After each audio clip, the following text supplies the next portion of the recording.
Hey y'all, I'm Ann with Social Media for Churches, and I want to tell you 5 things you should stop doing right now with your church's social media platforms. Number 1 is stop thinking of your social media platforms as an extension of your announcement page. The announcement page on your bulletin, your announcement slides, however you do that. If you are only using your social media platforms to announce things that are happening, then you are missing out. So instead of thinking of your social media platforms as your announcement page, think of it as your coffee hour, your online coffee hour. Your coffee hour, that's where people get to know each other. That's where they talk about things that really matter to them. So that's what you're doing on social media. You're not merely announcing things. You can announce things, but that's not all it is. It's not an announcement page. It is a community, and you are building community there. So number 1, stop acting like it is an announcement page in the bulletin simply online. Number 2, oh my gosh, and please stop doing this if you are. One of the best things we can do on social media is to share with our community what the church is doing for the community.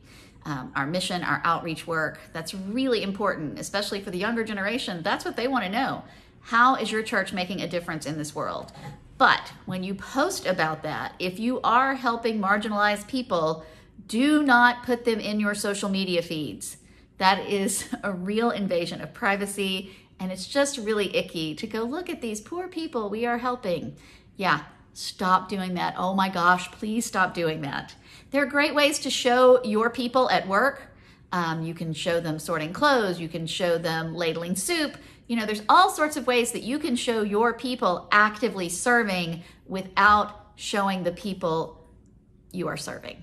So stop showing the people you are serving when you are sharing about your mission and outreach efforts.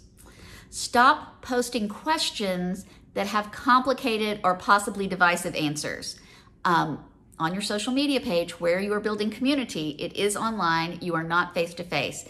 It is a time to ask questions like, which do you prefer, hamburgers or hot dogs? What's your favorite gospel, Matthew, Mark, Luke, or John? Those are the kind of questions you should ask on social media.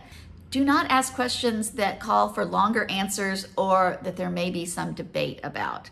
For instance, what color should we paint the Sunday school rooms? Or how do you feel about the theology of substitutional atonement?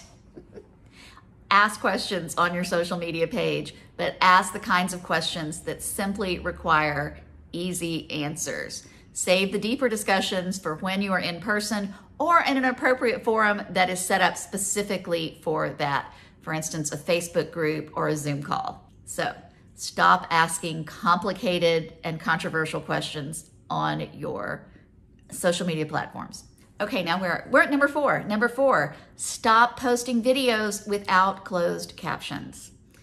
A huge number of people, I think it's like 60% of people who view videos on their phones, and the majority of people do view videos on their phones, do it without the sound on.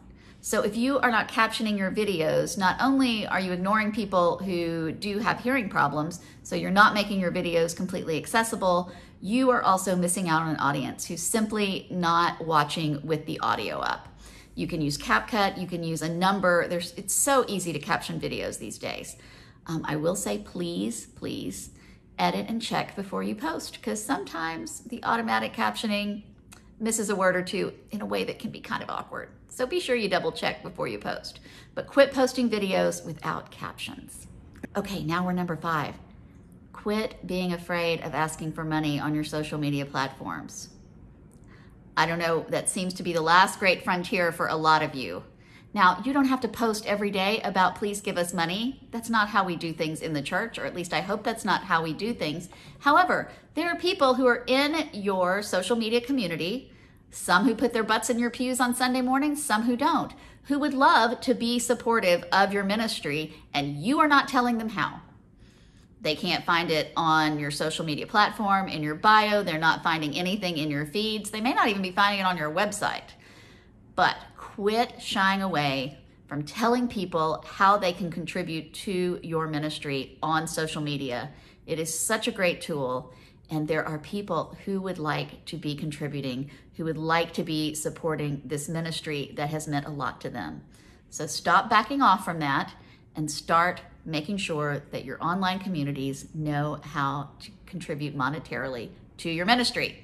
So to recap, Number one, stop thinking of your social media feed as an announcement page in the bulletin or announcement slides. Think of it instead as your coffee hour, where you are building community. Number two, stop posting pictures of the people you are helping, period. Number three, quit asking questions that require complicated and possibly controversial answers on your social media feed. Number four, quit posting videos without captions. Always caption your videos. And number five, stop shying away from asking for money on your social media platform. So 5 things you should stop doing, and some of the things you should start doing. Blessings on your continued ministry. What you do matters. You are sharing good news that people desperately need to hear, and social media gives us a great way to do that.